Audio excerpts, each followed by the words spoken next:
Jett. I was born in Philadelphia. I moved to the Washington, D.C. area when I was 12, so I grew up here. And in The Wiz, I play Ada Pearl, Aunt Em, Eveline, and a mouse cop. So I was a really, really shy child, and theater helped me come out of my shell. My grandparents took me to my first acting class when I was 9, and I think we did the Golden Goose, and I had one line, and it was, "Thank you," and I don't think anybody heard me say it. But through theater, I grew, my confidence grew, I grew in the understanding of storytelling, and I grew in loving it. So in the Washington, D.C. area, I started performing in the dinner theaters in the area. I started in some non-equity tours, and through my career, I've worked on Broadway, Las Vegas, Orlando, Disney, and back here to the Washington, D.C. area where my family is. In 1996, I was nominated for a Helen Hayes Award for Beehive, the 60s musical at Toby's Dinner Theater.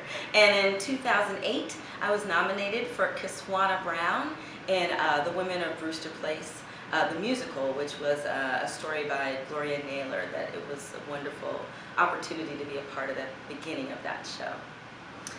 I was really honored that our director, Kent Gash, chose me to try to tackle the 3 roles of Aunt Em and Ada Pearl and Eveline in this production. It was a little daunting at first because they're 3 totally different people, and so being just one me, being able to try and create 3 believable characters, it just took a lot of just trying to figure out who those women were, what they had in common, and what made them different. One of the main things that had in common was me. So I've had times when I felt like an Aunt Em. I have a little sister that I feel the way she feels about Dorothy, how much she loves her and wants her to be the best that she can be.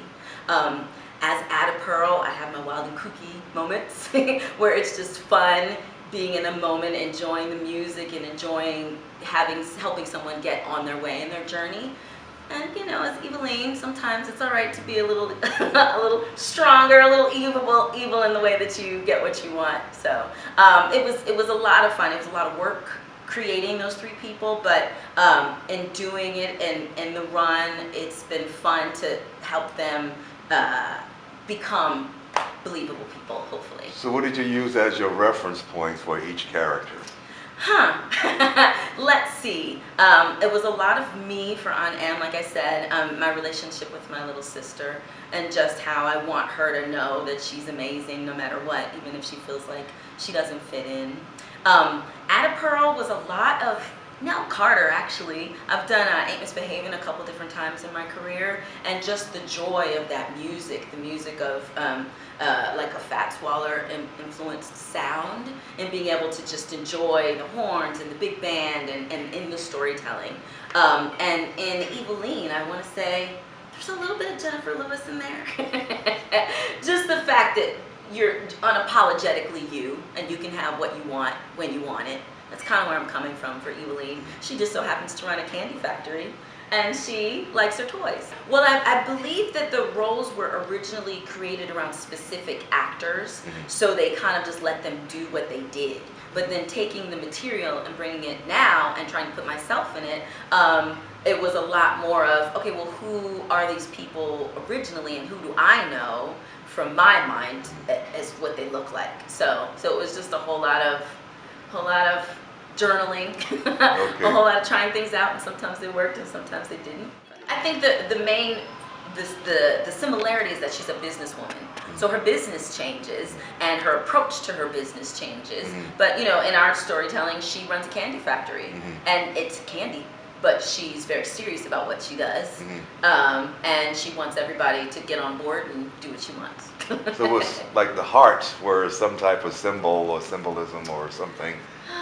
Well, she steals people's hearts. Okay. So I think that's, and she stops people's hearts at times in this show too. So Okay. it's just about power and enjoying that. Okay. And being a liberated woman, as she would say. Well, actually, I opened my own business in September. Along with Denise Rose, who's my co-founder, we started the Maryland Performing Arts Academy, and that's in Hyattsville, Maryland. So I started a musical theater program we work with kids age 8 to 14.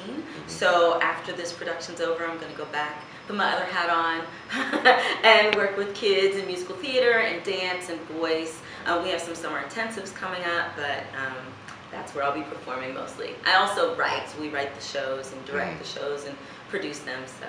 I'm happy that there are a lot more opportunities to tell stories on stage, but I always think that our voices need to be heard as far as writing more, producing more, directing more a part of the creative team. That's one of my goals at my school and other places. I want to give opportunities to new African American voices because your story is told first person, and we have a million different stories to tell. So I just hope that there's more opportunities, and I'm looking to make more opportunities for African American voices to be heard. Because it's wonderful to be on stage, but your stories are really told if you were writing them. So that's